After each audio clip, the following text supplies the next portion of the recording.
في الكرة مع شريف بحييكم ومساءكم زي الفل. اضرب لايك يا محترم على الصفحة، صفحتي التانية غير شريف سبورت، دي صفحتي التانية الكرة مع شريف بحييكم. عشان كده بقول لك اضرب لايك عشان فيها كل اخبار الكرة المصرية. الصفحة دي يا جماعة لكل اخبار الكرة المصرية، مش منتمية للزمالك للاهلي لبيراميدز لاي فريق، لا لكل الاندية.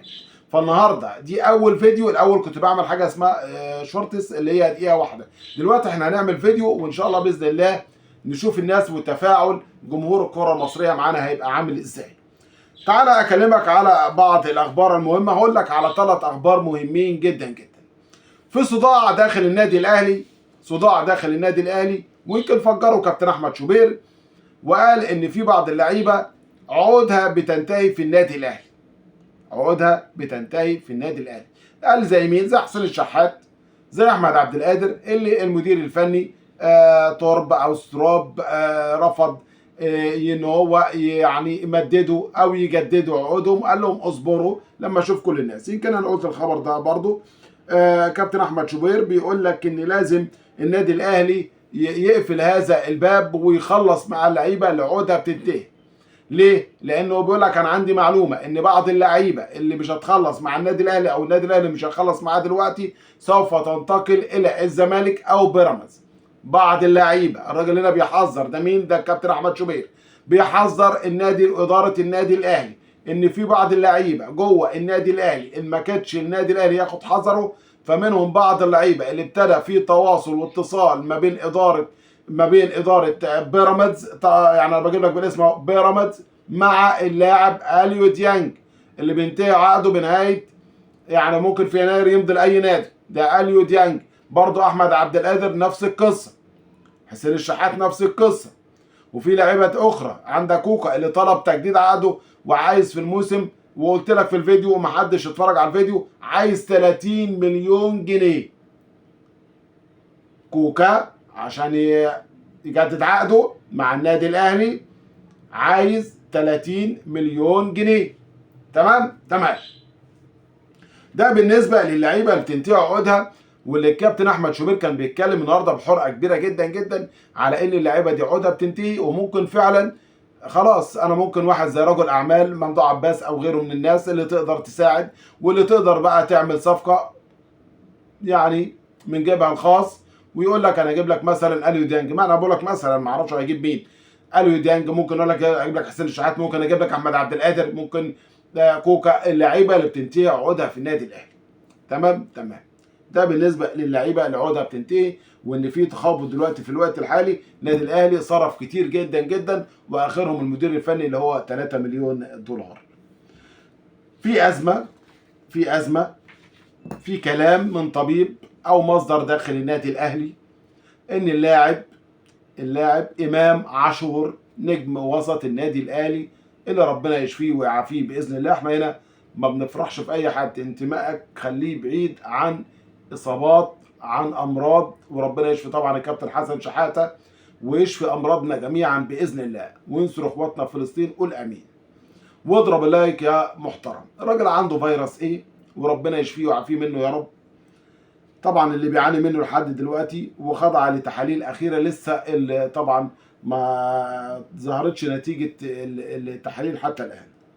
انما مصدر طبيب الاهلي وامام عاشور سيغيب عن السوبر المصري. طبعا هيغيب كده كده، السوبر خلاص فاضل له ايام بسيطه جدا جدا، مش هيلحق حتى يتدرب او يلعب لسه وقت عم يتعافى من اللي هو فيه باذن الله.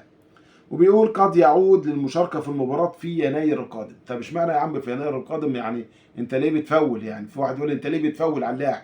انا مش بفول، انا بنقل لك خبر. دي حاجه.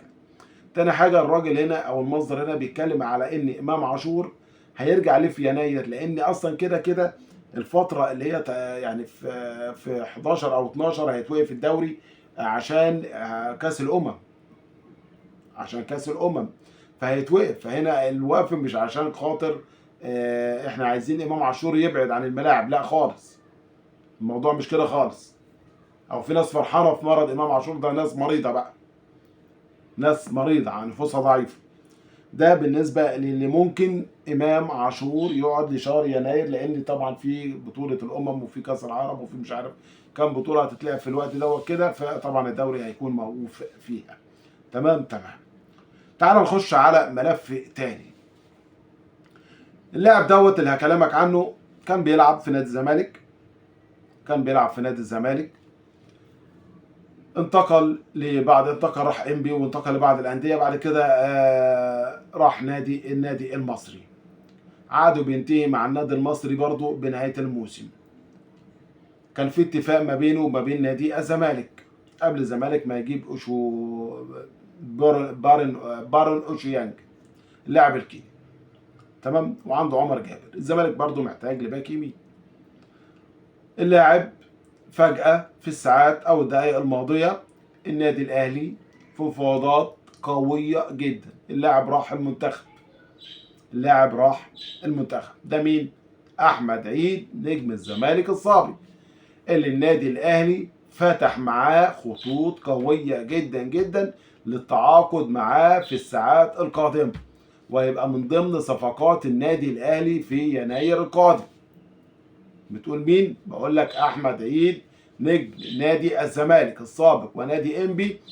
أحمد عيد لاعب نادي الزمالك، اللي انا قلت اللاعب واعد ولاعب ناشئ بس ما بياخدش فرصه، ما بيلعبش. الكابتن احمد او كابتن حسام حسن شاف انه لاعب كويس ولاعب يجي منه فبيأدي. اللاعب بيأدي كويس، مش وحش. احمد عيد مش ميت خالص يعني ما تيجي تدور على باك يمين في الدوري المصري هتلاقيهم قليلين جدا جدا جدا. واللاعب كان بيلعب عندك، ودي مشكله ان انت ماشيين بعض اللعيبه اللي انا ما اعرفش اصلا مشيوا من نادي الزمالك ازاي. زي ما كنت فتره من فترات كده جينا فجاه برضه حصلت مشكله راح ماشيين الكابتن التوأم حسام حسن، ايام الناس اللي كانت موجوده ايام حسام حسن. بعد كده راحوا بقى تألقوا في المصري ولعبوا ضدنا وتألقوا بالفعل وتألقوا بعد ترسانه. يعني شفت التحدي وصل لفين؟ فانت بتغلط نفس الغلطات وبتمشي بعض اللعيبه. محمد ابراهيم برضه رحت ماشيه، رحت ماشي عمر جابر، رحت ماشي مصطفى فتحي، كانت هيصه. تمام. ففي مفاوضات قويه، فعلا في مفاوضات قويه مع نجم النادي المصري والزمالك السابق احمد عيد للانتقال فين؟ للانتقال الى النادي الاهلي في فتره الانتقالات الشتويه القادمه. فدي كانت نهايه حلقتنا النهارده، ودي حلقه مش طويله، حلقه حوالي مدتها حوالي 8 دقائق. بشكركم على حسن المتابعه. اتمنى بقى تدعمني في صفحتي الكوره مع شريف، وده اول فيديو بعد ما كنا بنعمل فيديوهات صغيره اللي هي شورتس. وبشكركم شكر جزيل، واتمنى بقى تدعمني بلايك وشير وتفعل الجرس عشان يوصل لك كل جديد. والسلام عليكم ورحمه الله وبركاته.